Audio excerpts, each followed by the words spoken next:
making the written word available to the masses. For the first time in history, the common man had access to the same information that used to be available only to the privileged few. And who would you like me to make this out to, my darling? Gentlemen, might I interrupt your press junket? There's some learning going on here. Maybe you feel it's important to learn that Gutenberg invented the printing press, but pop culture and these pouty lips have made me a star. Alright, so here I think it's really interesting that even just in the first 38 seconds of the video, you can see that the camera angles are really playing to the audience here. When you first walk in, or when you're first exposed to the scene, it's almost as if you're walking into the room. Then, as we observe Mr. Feeny, it's almost as if we're sitting in one of the seats of the classroom. That's really important because these students are looking on to what's happening here. And I think it's really cool because as we look at Sean, even in this still right now, it's almost as if we're on the same level as another student, sitting in a desk turned around. We've all been there, we've all been in class and turned around to see the kid making a scene.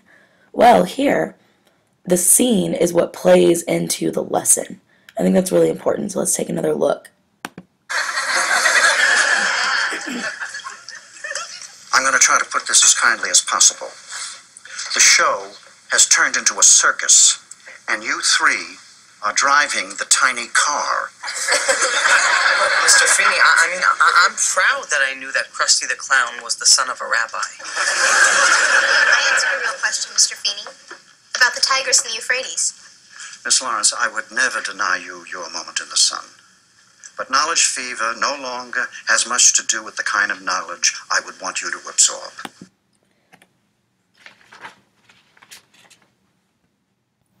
So here you can see where Mr. Feeny is taking the distraction that Sean and Corey have caused, and he's really playing it back into that idea that he wants to teach about technology. And if you look on the board behind him, you see that he's not only talking about the printing press that Gutenberg invented, but also Alexander Graham Bell and multiple other technological advancements.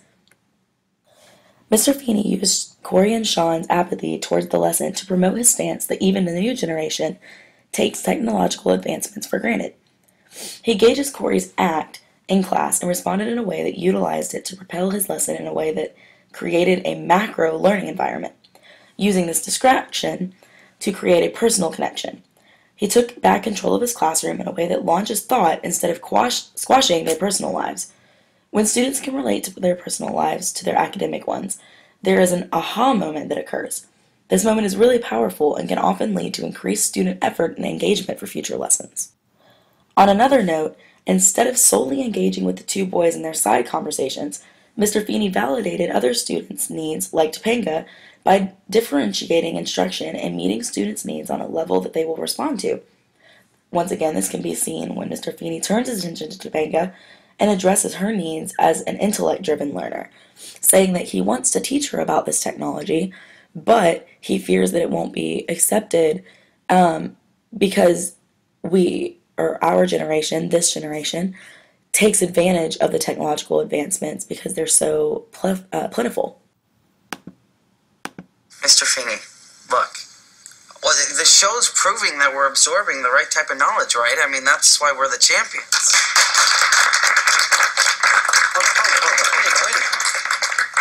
Champions of what, Mr. Matthews? Of a generation whose verbal and mathematical skills have sunk so low when you have the highest level of technology at your fingertips? Gutenberg's generation thirsted for a new book every 6 months. Your generation gets a new web page every 6 seconds. And how do you use this technology? To beat King Koopa and save the princess. Shame on you. You deserve what you get.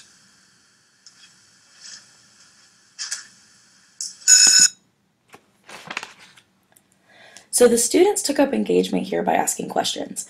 They were not afraid to ask questions, to question those things of what, how, and why they were being taught about the printing press, and more specifically, why they were being taught about technology in general. They were comfortable in the classroom, which speaks to a collaborative learning style. We can see that after Corey openly questions Mr. Feeney's lesson, the class erupts in a round of applause, supporting him. This, along with their attentive body language, shows the audience that while they may not at first appear to be listening, they are in fact taking it all in. More importantly, they are internalizing this, which this internalization spurs a reflection that we see later on in the clip. So let's look. Sit down. Stay where you are.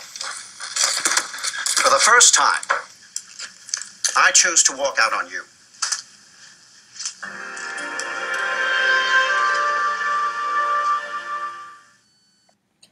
So really quick, touching on the effects, we can see that there was a use of music, more specifically instrumental music, to show what was mirrored on the faces of the students. That was very melancholy, like reflective, almost type tone, where as he left the room, that was almost like the musical portrayal of the emotion of the students.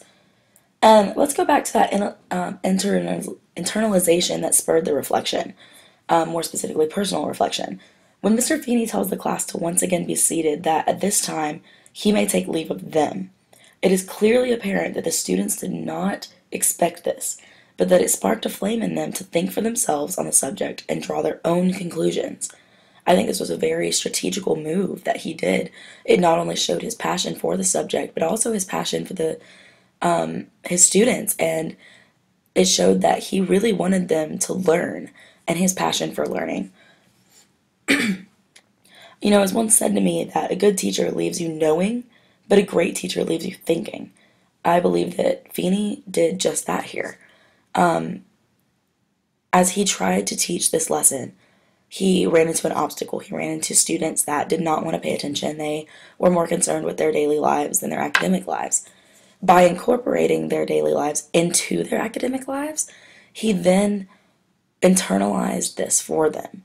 It was almost like he forced them to merge the two by addressing their questions with not only other questions, but also a passion that showed his passion for them as learners individually.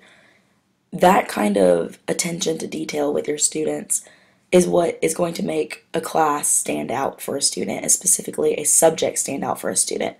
If you can internalize and personalize a lesson, students will remember it more because they can connect it to the events in their own lives.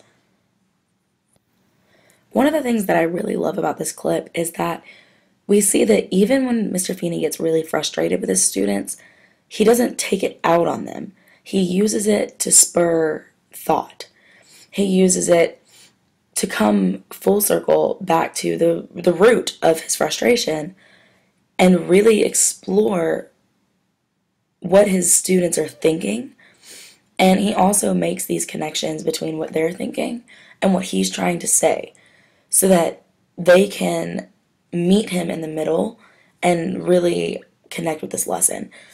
I love that he remains in control through this. He does remain very professional, very authoritative.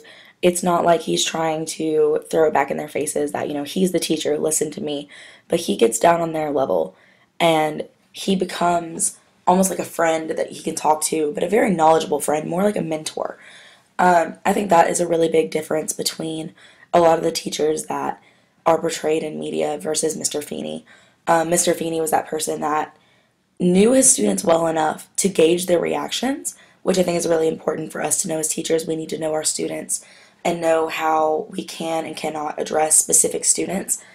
I think it's, you know, really cool how Mr. Feeny knew each student well enough that he knew that by addressing Corey's and Sean's little tangent over here that they have going on, that he could reach the rest of the class because they were that charismatic. They were that, you know, they were those kids in class that even if you didn't want to pay attention to them, you're going to. You're going to stop what you're doing and you're going to listen, especially when an authoritative figure is addressing them, because obviously if an authority figure is going to get down on that level and spend the time to engage that student so that they're taking class time to do this, it's obviously something that's going to be important enough that the teacher or the professor has taken this time away from the rest of the class. And instead of taking it away, he then uses it to give back. I think that's a really important thing that we do as teachers, is that we never steal time from our students and the lesson and the time that we have with them, but that we find a way to address frustrations or address, students who create distractions in our classrooms. We do it professionally, we do it quickly, and we do it with a point. And we do it so that it enhances our lesson and does not hinder it.